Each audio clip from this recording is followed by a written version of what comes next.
തിരുവനന്തപുരത്ത് ടെക്നോസിറ്റിക്കായി സർക്കാർ കണ്ടെത്തിയ സ്ഥലം 3 വില്ലേജുകളിലായാണ് കിടക്കുന്നത്. ഇതിൽ വെയിലൂർ വില്ലേജിലെ റീസർവേ 257/1 ഉൾപ്പെട്ട 2.5 ഏക്കർ തരിശുഭൂമി പുരയിടമാക്കി ഇനം മാറ്റി നൽകിയാണ് തട്ടിപ്പ് നടത്തിയത്. വിപണിയിൽ 2.5 കോടിയിലധികം വിലയുള്ള ഭൂമിയാണിത്. വെയിലൂർ സ്വദേശി ബാജിലാലിന്റെ പേർക്കാണ് ഭൂമി പതിച്ചു നൽകിയത്. സർവേയർ, ഡ്രാഫ്റ്റ്സ്മാൻ, സർവേ സൂപ്രണ്ട് തുടങ്ങിയവർ ഉൾപ്പെട്ട തട്ടിപ്പിന് അന്തിമ അംഗീകാരം നൽകിയത് അഡീഷണൽ തഹസീൽദാറായ ഹരിഹരൻ നായരാണ്. ഭൂമി തട്ടിപ്പിനെ കുറിച്ച് വാർത്ത പുറത്തുവന്നതിനെ തുടർന്ന് ഡെപ്യൂട്ടി കളക്ടർ വിജിലൻസ് നടത്തിയ അന്വേഷണത്തിൽ ഭൂമി തട്ടിപ്പ് നടന്നതായും ഹരിഹരൻ നായർ ഉൾപ്പെടെയുള്ള ഉദ്യോഗസ്ഥർ കുറ്റക്കാരാണെന്നും കണ്ടെത്തി. ഭൂമി പതിച്ചു നൽകിയത് റദ്ദാക്കാനും കുറ്റക്കാർക്കെതിരെ നടപടിയെടുക്കാനും ഡെപ്യൂട്ടി കളക്ടർ ശുപാർശ ചെയ്തു. ഇതിന്റെ അടിസ്ഥാനത്തിൽ ഉദ്യോഗസ്ഥരെ സസ്പെൻഡ് ചെയ്യാനും വിജിലൻസ് അന്വേഷണം നടത്താനും ലാൻഡ് റവന്യൂ കമ്മീഷണർ കഴിഞ്ഞ വർഷം ഏപ്രിൽ 2-ന് ഉത്തരവിട്ടു. വിജിലൻസ് അന്വേഷണം ആരംഭിച്ചെങ്കിലും ഹരിഹരൻ നായർ ഉൾപ്പെടെയുള്ള ഉദ്യോഗസ്ഥർക്കെതിരെ ഇതുവരെ നടപടി സ്വീകരിച്ചിട്ടില്ല.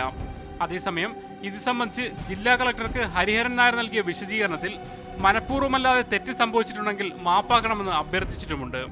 കടകംപള്ളി ഭൂമി തട്ടിപ്പ് സംബന്ധിച്ച് വിജിലൻസ് രജിസ്റ്റർ ചെയ്ത കേസിലും ഹരിഹരൻ നായർ പ്രതിയാണ്. നിരവധി ഭൂമി തട്ടിപ്പ് കേസുകളിൽ ഉൾപ്പെട്ട ഉദ്യോഗസ്ഥനെ സംരക്ഷിക്കുന്ന റവന്യൂ വകുപ്പിന്റെ നടപടിയാണ് ഇവിടെ ചോദ്യം ചെയ്യപ്പെടുന്നത്. മുഹമ്മദ് അസ്ലം, മീഡിയ 1, തിരുവനന്തപുരം.